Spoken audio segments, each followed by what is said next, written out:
Joanne Danza, 923 Mountain Avenue. Real quick question on resolution 239. Where the money goes from one group to another group, $66,000 for telephone. Anybody can explain that to me? That's on my email.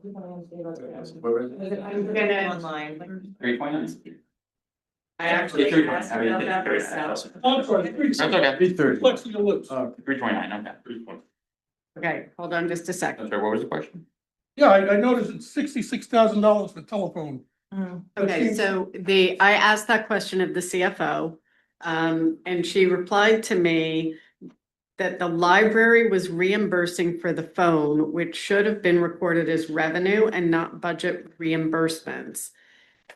So the account was under budgeted because of that, and also we received a T1 bill for $20,000 that we did not budget for. Maybe Liza can explain. I the think that's T1 related to the line. police department.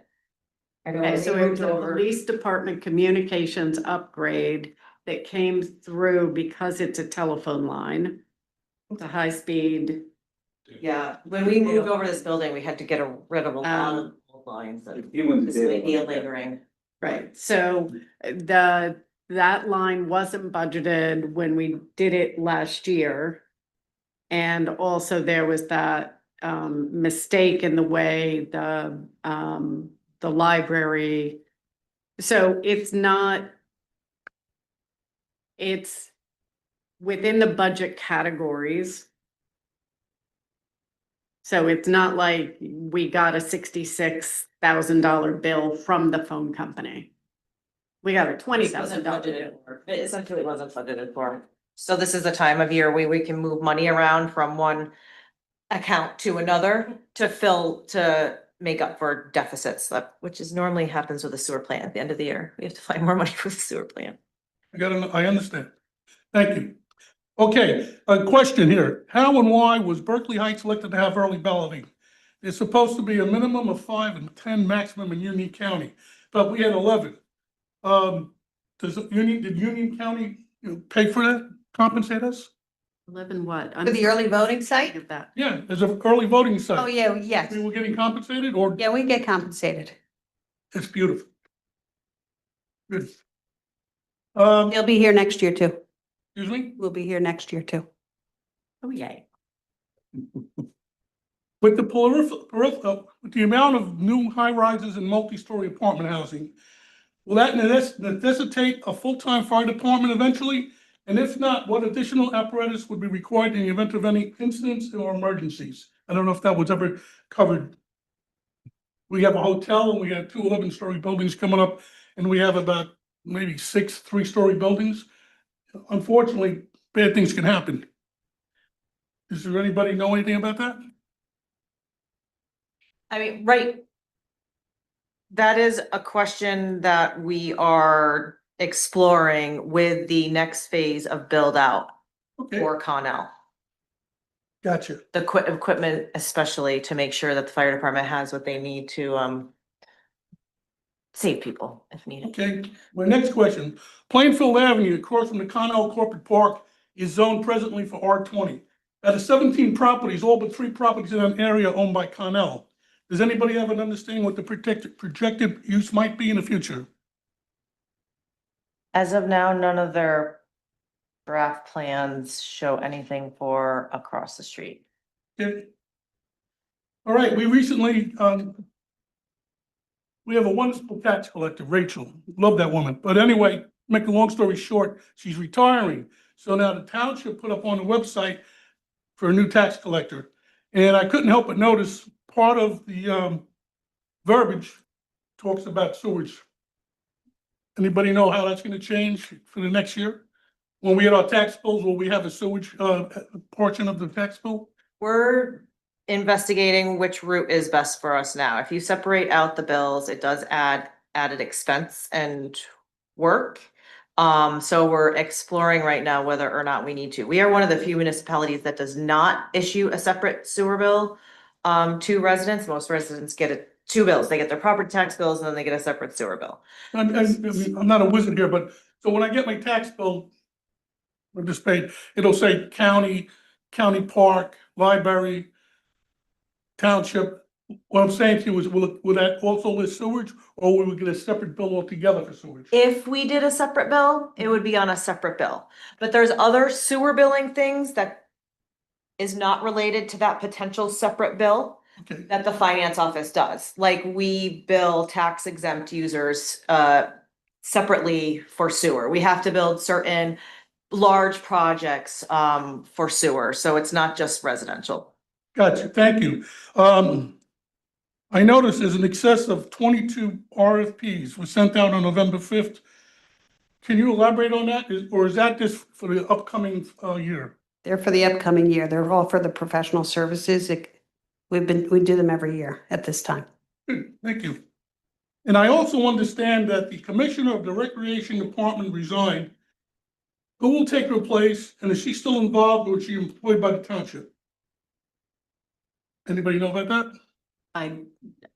We don't have information on the structure of the Recreation Commission. So I understand that the Recreation Commissioner resigned and that somebody else was elected Recreation Commissioner.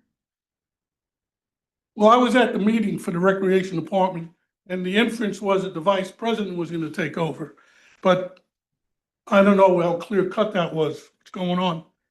So I was concerned about that. She does not work for the township. Okay. No. No, yeah, in other words, that's just the volunteer project, volunteer position. The Yeah. recreation commissioners are volunteer. Okey dokey. And the last thing is that, I walk around town a lot, and we have a bunch of, I would assume, right-of-ways, like there's one between Shadow Lane, between 53 and 63. There's one on Chaucer between 227 and 223, and they all go down to the river. We maintain that as a township. Those are all asphalt paths that go from the street all the way down to the river. And there's additional, I think there's about 3 other additional, I assume, right-of-ways that are around Robbins and East Briarwood too. Is that something that we maintain as a township? I can't give you a definitive answer because am not 100% sure that those are all township property. When I go to the tax map, it says right away. I was just curious if we own that, or is that some kind of an arrangement with the homeowner? If I say the wrong answer I publicly, understand. that opens a whole can. Provide Angela with a list of those locations that you've identified, and then Liza can get the answer to us Yes. on council and also to you. I don't have the ones for Robbins and Lawrence, but there's a Does that couple work for there. you, Liza? Oh, just Yes. because the reason why I ask is if we have access to the river, I mean, and if we've had it for, let's say, perpetuity, that may give rise to, like, we have a certain amount of responsibility to people that have streams and creeks that go down to their house, off their house, around their house. Are you saying that they're not maintained? No, I didn't say that. Okay, I want to know if we are maintaining them. One of them looks like it was freshly paved. The one over by Lawrence, I think, Lawrence and East Briarwood. That's because that was not destroyed, it's from the July 14th storm. Destroyed, it wasn't totally destroyed, but yeah, so that was repaired. It was- Right, and one of my last things is, you know where Mead Street is? Mhm, Okay, right over here. there's a creek that goes through Mead Street. It goes under the Firestone, I think, comes out the other side of Trap Rock. But there's a metal bridge. Is that township bridge or is that private property? I think that's private property, actually. I think it's back there, yeah. Yeah, that's a little bit of a hybrid situation back there, yes. Well, so if you could also get that information to Angela, Liza will check on that as well. Some of it back there is ours, but some of it is. I'm saying is like, the creek goes through there and I'm not nowhere near I'm nowhere near the creek. But I'm really concerned for the rest of the people in town in that respect, that sometimes there's relatively minor stuff that could be maintained. But like when I went to look, I followed the creek like a Boy Scout. And when I went to Mead Street, I said, gee, this is metal. Everything else has Union County or concrete bridge. Yeah. So what we're The doing, gentleman that was here that came and showed us pictures of that street because we were discussing the paving. yes. Oh, you remember him? Yeah, yeah, yeah. He came and we discussed with him that some of that street may in fact be private property. Right. So it's because it's in such disrepair over there. Right, so what we are doing is we are currently mapping out all the waterways in town to figure out who owns what. Because once we have a complete picture of what's the townships, then we know what we can maybe start chipping away at in terms of cleaning out sections if it's a very tedious process, but we are doing that, yes. It's not easy, believe me. Yes. I agree with you. Like one of the guys I used to play ball with in town here, he said to me when he was a kid, he used to go down to that creek by the trap rock and used to go fishing. Yeah, And this, so you know, because I like hydrology with water and all that good stuff, but I was telling Manny that that creek makes a 180-degree turn before it goes into the Passaic. So it's gonna be a natural restriction for water to go. I mean, I know that you gotta be careful with, because people could really make a big complaint about that. The EPA, the Army Corps of Engineers have to get involved with that. Other than that, thank you for your time. Have a pleasant night.